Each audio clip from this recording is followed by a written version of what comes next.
بسم اللہ الرحمن الرحیم نحمد و نصلی علی رسول الکریم اما بعد 17ویں تراویح کا خلاصہ۔ اس میں 21ویں پارے کی ابتدا ہے۔ اللہ رب العزت نے نماز قائم کرنے، قرآن کریم کی تلاوت کرنے کا حکم دیا اور یہ بتلایا کہ نماز بے حیائی فحاشی سے روکنے والی ہے اور اللہ تعالیٰ کا ذکر بہت بڑی نعمت ہے۔ اس کے بعد اہل کتاب کے ساتھ اچھے انداز میں گفتگو کرنے اور اچھے انداز میں مکالمہ کرنے کا حکم دیا گیا۔ اس کے بعد اللہ رب العزت نے مشرکین مکہ کے اعتراض کا جواب دیا کہ یہ کتاب اللہ رب العزت کے پیارے پیغمبر نے اپنے ہاتھوں سے نہیں لکھی، بلکہ یہ اللہ ہی کی طرف سے آنے والی ایک عظیم نشانی ہے جس پر اللہ رب العزت خود گواہ ہیں۔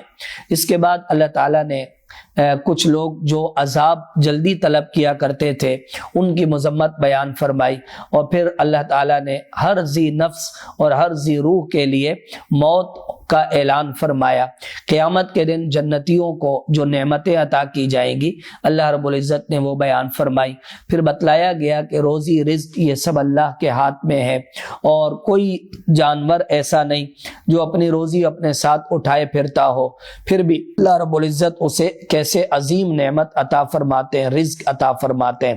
پھر جو لوگ اللہ تعالیٰ کی وحدانیت کو نہیں مانتے تھے ان سے سوال ہوا کہ اس زمین کو کس نے بنایا، آسمان کو کس نے بنایا، سورج چاند کو کس نے مسخر کیا، تو انہوں نے بھی کہا کہ اللہ تعالیٰ نے۔ پھر اللہ تعالیٰ روزی کس طرح کشادہ کرتے ہیں، کس کے لیے کم کر دیتے ہیں، اس بات کو بیان کیا گیا۔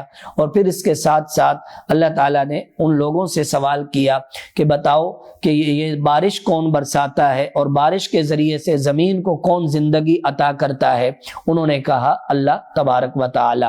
پھر قیامت اور دنیا کا موازنہ کیا گیا کہ دنیا کی جو زندگی ہے یہ ایک کھیل کود کی طرح ہے، آخرت کی جو زندگی ہے وہ اصل زندگی ہے۔ پھر وہ لوگ کہ جو سمندر میں جا کر اللہ تعالیٰ کو پکارتے تھے اور جب وہاں سے بچ جاتے تو پھر اپنے معبودان باطلہ کو پکارتے، اس بات کو بیان کیا گیا۔ پھر آخر میں اللہ رب العزت نے تصدیق کرنے والوں اور تکذیب کرنے والوں کو بیان فرمایا اور اس بات کا اعلان فرمایا کہ جو لوگ اللہ کے لیے کوشش کرتے ہیں تو اللہ رب العزت ان کے لیے راستے کھول دیتے ہیں، کیونکہ وہ نیکی کرنے والوں کے ساتھ ہیں۔ اس کے بعد اللہ تعالیٰ نے سورہ روم کو بیان فرمایا۔ اس کے شروع میں ہی روم کا لفظ موجود ہے۔ نبی علیہ الصلوۃ والسلام کے زمانے میں روم اور ایران ان دونوں کا آپس میں مقابلہ ہوا۔ وقتی طور پر اللہ تعالیٰ نے روم کے بجائے اس کو ایران کو فتح عطا فرما دی، جس پر مشرکین مکہ نے خوشی کا اظہار کیا۔ تو نبی علیہ الصلوۃ والسلام کو بتلایا گیا کہ ابھی فی الحال روم والے مغلوب ہوئے، لیکن عنقریب اللہ کی مدد سے وہ غالب ہوں گے اور اہل ایمان اس پر خوشی کا اظہار کریں گے۔ پھر اللہ تعالیٰ نے ان لوگوں کی مذمت بیان کی کہ جو اللہ تعالیٰ سے اور اللہ تعالیٰ کی آیات سے غفلت کا مظاہرہ کرتے ہیں، زمین میں چل پھر کر عبرت کا مقام حاصل کرنے اور عبرت کی نگاہ دوڑانے کا حکم دیا گیا۔ پھر اس کے بعد اللہ تعالیٰ نے اپنی چند عظیم صفات بیان فرمائی کہ وہ زندہ کرتا ہے، وہی موت دیتا ہے اور کس طرح وہی آخرت میں دوبارہ زندہ کرے گا۔ معبودان باطلہ کے ساتھ انسانوں کا جو مکالمہ ہے اسے بیان کیا گیا۔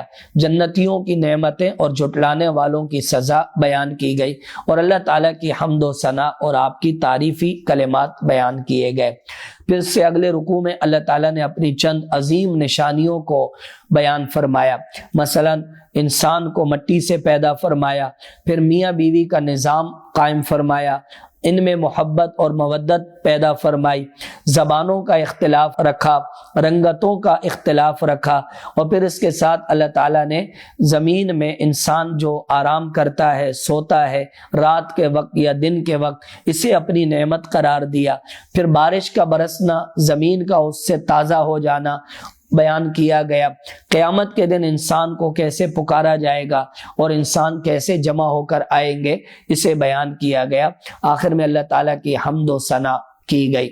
اگلے رکوع میں اللہ رب العزت نے معبودان باطلہ کی نفی فرمائی اور اس کے لیے ایک مثال بیان فرمائی، اپنی توحید اور دین پر استقامت کا حکم فرمایا، اور اس کے ساتھ ساتھ اللہ تعالیٰ نے ان لوگوں کی مذمت بیان فرمائی کہ جنہیں مصیبت پہنچتی ہے تو وہ اللہ تعالیٰ کو پکارتے ہیں، اور جب ان پر مصیبت ہٹ جائے تو وہ اللہ تعالیٰ کے ساتھ شرک کرنے لگتے ہیں۔ اپنے رشتہ داروں کا حق ادا کرنے کا حکم فرمایا، اور پھر اس کے ساتھ ساتھ زکوٰۃ وغیرہ دینے کا حکم فرمایا کہ زکوٰۃ سے انسان کے مال میں اضافہ اور بڑھوتری ہوتی ہے۔ پھر بتلایا گیا کہ زمین آسمان میں جو فساد ہے، خشکی اور تری میں جو فساد ہوتا ہے، در حقیقت انسان کے اعمال کی وجہ سے ہوتا ہے۔ پھر اس کے بعد اللہ تعالیٰ نے اپنی چند قدرت کی نشانیاں بیان فرمائی، اور زمین میں سمندر کے اندر جو کشتی چلتی ہے، جو اللہ تعالیٰ کی اس نعمت کو اجاگر کیا گیا کہ انسان اس کشتی کے ذریعے سے رزق حاصل کرتا ہے۔ پھر اللہ تعالیٰ کیسے بارش برساتے ہیں، بادلوں کا نظام، پھر انسان کی نا امیدی کے باوجود اللہ تعالیٰ کیسے انسان کو سیراب کر دیتے ہیں، اس بات کو بیان کیا گیا۔ پھر آخر میں اللہ تعالیٰ نے ایمان والوں اور کفر کرنے والوں کی دو مثالیں بیان فرمائی، اور انہیں موت، مردہ اور زندہ کے ساتھ تشبیہ دی گئی۔ اس سے اگلے رکوع میں اللہ رب العزت نے انسان کی تخلیق کو بیان فرمایا کہ انسان کیسے پیدا ہوتا ہے، پھر اس کی قوت، پھر اس میں دوبارہ بڑھاپا، یہ سب اللہ تعالیٰ کی قدرت کے مظاہر ہیں۔ اس کے ساتھ ساتھ اللہ تعالیٰ نے قیامت کے چند احوال بیان فرمائے، اور کفار اور مسلمانوں کے درمیان ہونے والی جو آپس کی بات چیت اور مکالمہ ہے اسے بیان کیا گیا، قرآن کریم کی عظمت کو اجاگر کیا گیا۔ اس کے بعد آگے سورہ لقمان ہے، یہ حضرت لقمان علیہ السلام کے نام پر مشتمل سورت ہے، جس میں حضرت لقمان علیہ السلام نے اپنے بیٹے کو چند نصیحتیں فرمائی، اسی کی مناسبت سے سورہ لقمان نام رکھا گیا۔ ابتدائی طور پر اللہ تعالیٰ نے اپنی عظیم صفات، قرآن کریم کی عظمت، اہل ایمان، کامیاب ہونے والے، ہدایت یافتہ ہونے والے، ان کے لیے خوشخبری اور بشارت بیان فرمائی۔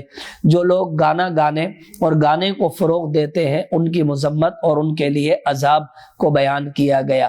پھر اللہ تعالیٰ نے اپنی دی جانے والی چند نعمتیں بیان فرمائی، اور پھر معبودان باطلہ کی تردید کی گئی۔ اگلے رکوع میں حضرت لقمان علیہ السلام کا اپنے بیٹے کو نصیحتیں کرنا مذکور ہے، مثلا شرک سے منع فرمایا، پھر والدین کے ساتھ اچھا سلوک کرنے کا حکم دیا گیا، اور پھر اس کے ساتھ ساتھ اللہ تعالیٰ کی قدرت کاملہ کہ وہ ایک ذرے برابر چیز کو بھی کل قیامت کے دن حاضر فرمائیں گے اور چھوٹے سے چھوٹے عمل کو حاضر کریں گے۔ پھر والدین کے ساتھ اس نے سلوک کے بعد کیسے جو ہے وہ حضرت لقمان علیہ السلام نے اپنے بیٹے سے فرمایا کہ نماز قائم کرو اور لوگوں کو اچھائی کا حکم دو، برائی سے منع کرو، یہ بڑے ہمت کے کاموں میں سے ایک کام ہے۔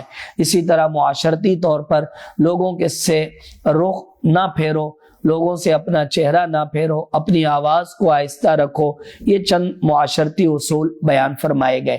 اس کے بعد اگلے رکوع میں مشرکین مکہ کو اللہ تعالیٰ نے اپنی نعمتوں اور اپنی قدرت کے مظاہر میں غور و فکر کرنے کا حکم فرمایا۔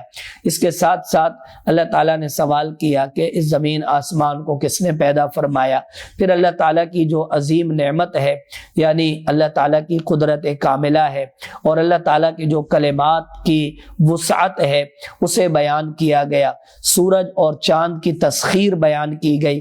پھر اللہ تعالیٰ نے جو سمندر کے اندر کشتی چلتی ہے اور پھر انسان اللہ کو پکارتا ہے اور جب وہاں سے بچ جائے تو معبودان باطلہ کو پکارتا ہے، تو اس بات کو بیان کیا گیا۔ اور آخر میں اللہ تعالیٰ نے قیامت سے ڈرایا اور قیامت کے احوال کی طرف اشارہ فرمایا کہ والد اپنے بیٹے کے اور بیٹا اپنے والد کے کام نہیں آ سکے گا۔ پھر اللہ تعالیٰ کی عظیم صفات بیان کی گئی کہ وہ غیب کا علم رکھتا ہے، قیامت کا علم اس کے پاس ہے، کل کیا ہونے والا ہے اس کا علم اس کے پاس ہے، ماؤں کے پیٹ میں کیا ہے اس کا علم اس کے پاس ہے، اور پھر کس انسان نے کل کتنا کمانا ہے اس کا علم اللہ رب العزت کے پاس ہے۔ اس کے بعد آگے سورہ حامیم السجدہ ہے۔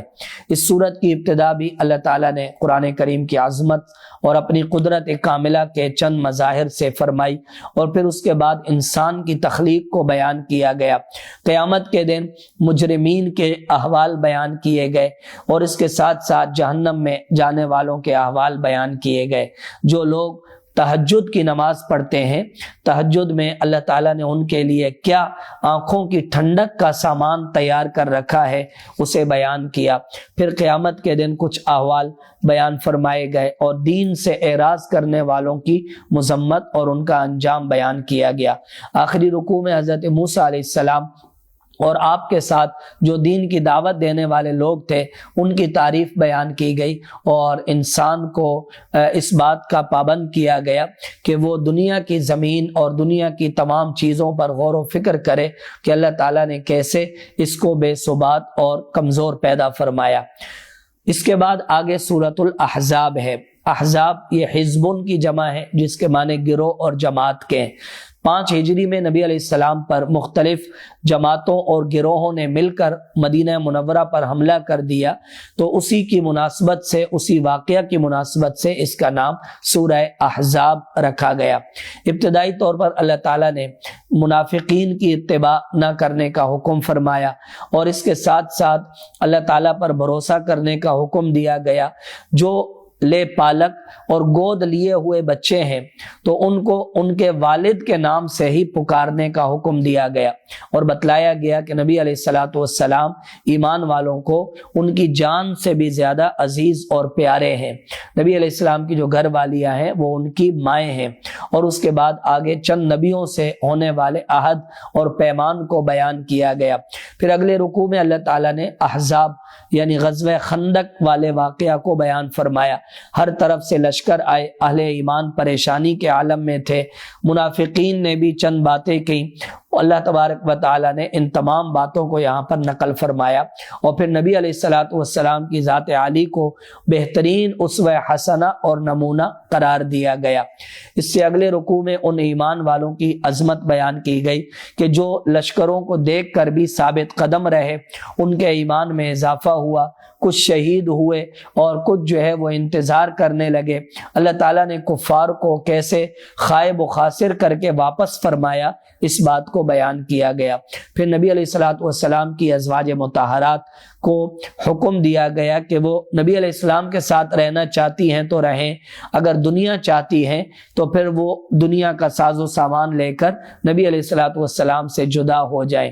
پھر بتلایا گیا کہ اگر کسی زوجہ مطہرہ نے بالفرض اگر کسی برائی کا ارتکاب کیا تو عام عورتوں کی بنسبت اسے ڈبل سزا دی جائے گی۔ وآخر دعوانا ان الحمد للہ رب العالمین۔